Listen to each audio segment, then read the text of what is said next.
Good morning అండి. నేను doctor Rahim Ahmed, మీ తెలుగు ఫిజిక్స్ గురువు అనే ఒక యూట్యూబ్ ఛానల్లో నీట్ ఫిజిక్స్ అంటే కంప్లీట్ నీట్ ఫిజిక్స్ని మొత్తం చాప్టర్ వైజ్ కవర్ చేస్తున్నానండి. నేను ఇప్పుడు ఫస్ట్ 11th క్లాస్ అంటే ఇంటర్మీడియట్ ఫస్ట్ ఇయర్ని మన తెలుగు రాష్ట్రాల్లో ఉన్నటువంటి ఆంధ్రప్రదేశ్, తెలంగాణ ఉన్నటువంటి ఇంటర్ ఫస్ట్ ఇయర్ సిలబస్ని యూట్యూబ్ షార్ట్స్ ద్వారా కవర్ చేస్తూ సెకండ్ ఇయర్ సిలబస్ని రెగ్యులర్ వీడియో ద్వారా కవర్ చేస్తున్నానండి. కొంచెం ఈ రెగ్యులర్ వీడియోస్ స్లో అవుతున్నా యూట్యూబ్ షార్ట్స్ మాత్రం రోజు రాత్రి 8:15కి రెగ్యులర్గా రిలీజ్ చేస్తున్నానండి. చాప్టర్ వైజ్గా రిలీజ్ చేస్తున్నటువంటి ఏకైక ఛానల్ మన తెలుగు ఫిజిక్స్ గురువు. మరి ఇవాల్టి టాపిక్ ఏంటి, అసలు నీట్ ఫిజిక్స్ క్యాన్సిల్ అవుతుందా అని మనకి డౌటు. మరి ఒక ప్రముఖ తెలుగు ఛానల్లో వచ్చినటువంటి ఈ న్యూస్ని నేను చాలా జాగ్రత్తగా అబ్జర్వ్ చేశాను. మరి వేరే న్యూస్ పేపర్లలో ఈ న్యూస్ కరెక్టా కాదా అని వెతికాను. సో దాని గురించి కొంచెం ఇన్ఫర్మేషన్ ఇద్దాం. అంటే ఫ్యూచర్లో నీట్ ఎగ్జామ్ ఉంటుందా, ఎన్టీఏ వాళ్ళని ఈ నీట్ ఎగ్జామ్ నుంచి తప్పిస్తారా, ఎన్టీఏ ఈ కండక్ట్ చేయదా, మరి ఎవరు కండక్ట్ చేస్తారు, మరి అసలు కండక్ట్ చేయరా చేస్తారా, కండక్ట్ చేయకపోవడానికి రీజన్ ఏంటి, ఎన్సీఆర్టీ ఏం చెప్తుంది, గవర్నమెంట్ ఏం ఆలోచిస్తుంది, సెంట్రల్ గవర్నమెంట్ అనేది మన ముందుకు వద్దామండి. మనకు తెలిసిందే 2024 నీట్ ఎగ్జామ్ పేపర్ లీక్ అయింది. 67 మంది 720 అవుట్ ఆఫ్ 720 మార్క్స్ రావడం, వాళ్ళకి ర్యాంక్ ఎంతో కొంత కేటాయించడం, మరి ఇదంతా ఫ్రాడ్, ఒకటే సెంటర్లో నుంచి బయటికి వెళ్ళడం అనేది మనకు తెలిసిందే. ఇది చాలా రోజులుగా మన ముందుకి మ్యాటర్ వచ్చింది, సుప్రీంకోర్టు వరకు వెళ్ళింది. ఇదంతా చాలా కేసులు అయ్యాయి. ఇప్పుడు దాని గురించి ఏం మాట్లాడట్లేదండి. ఇప్పుడు దాని గురించి మాట్లాడాలంటే ఇప్పుడు మనకి సిబిఐ ఎంక్వైరీలో మనకి తెలిసిన విషయాలు చాలా చిన్న విషయాలే, దాన్ని చాలా కవర్ చేశారు. సో చిన్న చేపలను మాత్రమే పట్టారు. మరి పెద్ద చేపల గురించి ఆలోచన ఏంటి, దాని రూట్ గురించి ఆలోచన ఏంటి, అది ఎప్పుడుకి ముందుకు రాలేదండి. ఈ నీట్ ఎగ్జామ్ అనేది ఇప్పుడు కాదు, కొన్ని సంవత్సరాల నుంచి ఎప్పుడైతే స్టార్ట్ అయిందో ఆ సంవత్సరాల నుంచి పెద్ద పెద్ద కార్పొరేట్ కాలేజెస్, పెద్ద పెద్ద సిటీలో ఉన్నటువంటి పెద్ద పెద్ద కార్పొరేట్ కాలేజెస్, అదేవిధంగా పెద్ద పెద్ద కోచింగ్ సెంటర్స్ ఈ నీట్ పేపర్ని లీక్ చేస్తూ వాళ్ళ ర్యాంకుని డిసైడ్ చేసుకుంటున్నారండి. అంటే ఈ గ్రూప్ మొత్తం కూర్చొని ఫస్ట్ ర్యాంక్ మాకు, సెకండ్ ర్యాంక్ మీకు, థర్డ్ ర్యాంక్ మీకు అని డిసైడ్ చేసుకొని ఈ నీట్ ఎగ్జామ్ని నడుస్తుంది. మరి వాళ్ళని పట్టట్లేదు, చిన్న వాళ్ళని పట్టుకుంటున్నారు. మరి సో ఈ నీట్ ఎగ్జామ్ని మనం అదంతా వదిలేద్దామండి. సో మనం ఇప్పుడు చూడవలసింది ఏంటంటే నీట్ ఎగ్జామ్ ఫ్యూచర్లో క్యాన్సిల్ అవుతుందా అని అంటే, ఇప్పుడు నా దగ్గర ఉన్నటువంటి ప్రముఖ తెలుగు దినపత్రిక సో ఈ ప్రచురించింది ఒక ఆర్టికల్. అదేవిధంగా నేను ఇంగ్లీష్ న్యూస్ పేపర్లలో కూడా చూశాను, ఆన్లైన్లో కూడా నేను సెర్చ్ చేశానండి. ఒక ఇన్ఫర్మేషన్తో మీ ముందరికి వచ్చానండి. ఒకవేళ నీట్ ఎగ్జామ్ క్యాన్సిల్ అవుతే మరి మీ మెడికల్ ఎంట్రన్స్లో మెడికల్లో సీట్స్ ఎలా భర్తీ చేయాలి అనే దాని మీద ఒక క్లారిటీగా వాళ్ళు ఒక రిపోర్ట్ ఇచ్చారు గవర్నమెంట్కి.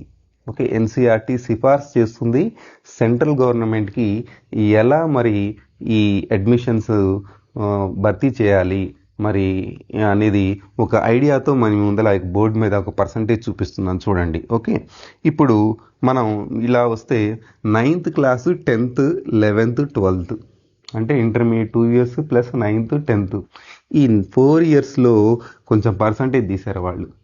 9th క్లాస్లో 15% తీశారు, 10th క్లాస్లో 20%, 11th క్లాస్లో 25%, 12th క్లాస్లో 40%. మొత్తానికి వచ్చేసి 100% మీరు ఇక్కడిని తీస్తున్నారు.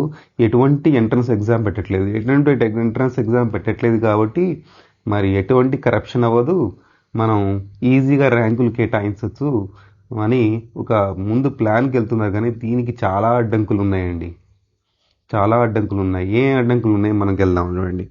9th క్లాస్కి మనం వెళ్ళామనుకోండి, 9th క్లాసు ప్రతి ఒక్క స్టేట్ సిలబస్ని ఫాలో అవుతున్నారు. సిబిఎస్ఈ, ఐసిఎస్ఈ సపరేట్ ఫాలో అవుతున్నారు. మరి వాళ్ళ సిలబస్ కొంచెం ఎక్కువ ఉంటుంది, ఎన్సీఆర్టీ సిలబసే ఉంది కాబట్టి అన్నీ.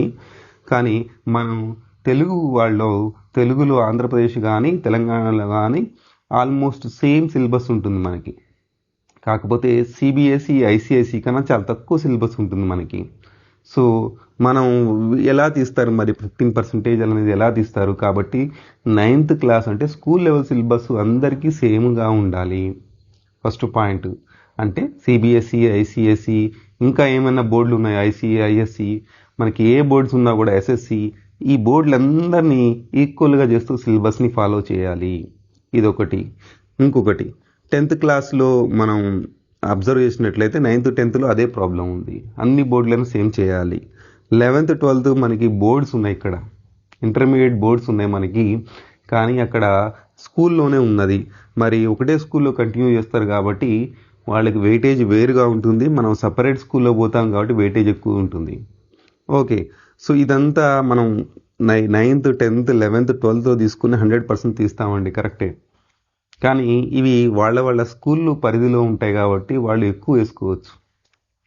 ఓకే, 9th క్లాస్కి బోర్డ్ ఎగ్జామే లేదు అంటే ఇప్పుడు ప్రస్తుతానికి 9th ఎగ్జామ్ కూడా బోర్డ్ కండక్ట్ చేయాలి, అంటే బోర్డు ఫైనల్ ఎగ్జామ్ కండక్ట్ చేయాలి. అంటే స్కూల్లో ఇంటర్నల్ అసెస్మెంట్, అంటే వాళ్ళు అంటుంది అంటే ఈ 9th క్లాస్ ఇంటర్నల్ అసెస్మెంట్ చేసిన 10th బోర్డు ఉంది కాబట్టి 11th క్లాస్ బోర్డ్ ఎగ్జామ్ తీసేసి ఇంటర్నల్ అసెస్మెంట్ వేస్తే మీరు ఈ రెండిట్లో కరప్షన్ అవ్వదా? అవుతుంది. ఇక్కడ కూడా కరప్షన్ అవుతుంది మనకి, అవునా కదా? సో ఈ విధంగా కరప్షన్ అన్ని చోట్ల అవుతుంది. 9th 10th 11th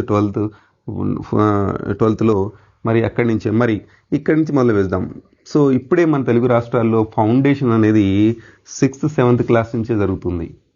ఓకే, మీరు ఇంటర్మీడియట్ తర్వాత రాసినటువంటి ఈ ఎగ్జామ్స్ ఐఐటి కానీ జేఈ మెయిన్స్ కానీ నీట్కి కానీ మీకు 11th తర్వాత పిల్లల మీద ప్రెజర్ పడుతుంది.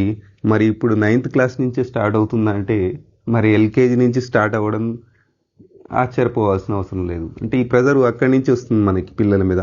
అంటే ఈ విధంగా ఫాలో అవ్వడం వల్ల ప్రెజర్ అనేది ఫస్ట్ నుంచి వస్తుంది మనకి, అవునా? పిల్లల మీద ప్రెజర్ వస్తుంది, పేరెంట్స్ పిల్లల మీద ప్రెజర్ తీసుకొస్తారు. ఓకే, సో ఈ విధంగా మనకి ఈ నీట్ ఎగ్జామ్ కనుక కండక్ట్ అవుతే 9th క్లాస్లో నుంచి 15%, 10th క్లాస్లో నుంచి 20%, 11th నుంచి 25%, 12th నుంచి 45%. అంటే ఒక సిస్టమేటిక్గా మూవ్ అవుతే సో ఇది పాసిబుల్ అవుతుంది. దీంట్లో కూడా కరప్షన్ అవ్వదా అంటే కరప్షన్ అవుతుంది. మరి ఏది బెస్ట్ అని ఆలోచిస్తున్నారు మీరు? NEET exam బెస్టా? ఎన్టీఏ కాకుండా వేరే బోర్డు ఏమన్నా కండక్ట్ చేస్తే మంచిదా? ఓకే, ప్రముఖ మన ప్రొఫెసర్స్ అంటే ప్రతి ఒక్క ఐఐటిలో ఉన్నటువంటి మంచి అన్కరప్టెడ్ ప్రొఫెసర్స్ ఒక టీం ఫాలో అయ్యి ఆ టీం చెప్తుంది ఏంటంటే ఎన్టీఏని సరిచేస్తే సరిపోతుంది. అంటే పారదర్శకంగా మన ఈ ఎగ్జామ్స్ కండక్ట్ చేస్తే, లీక్ అవ్వకుండా కండక్ట్ చేస్తే సరిపోతుంది, దీంట్లోంచి ఇలా తీసుకోవాల్సిన అవసరం లేదు మనకి అని వాళ్ళు సిఫార్సు చేశారండి. మరి మీకు ఏమనిపిస్తుంది? నీట్ ఎగ్జామ్ క్యాన్సిల్ అవ్వాలా, ఇలా పర్సంటేజ్ని తీసుకోవాలా? మరి కింద కామెంట్ చేయండి. మరొక వీడియోలో మనం అబ్జర్వ్ చేస్తాం నెక్స్ట్ స్టెప్ వాళ్ళు ఏం ఫాలో అవుతున్నారు అనేది. ఓకేనా? థ్యాంక్ యూ అండి.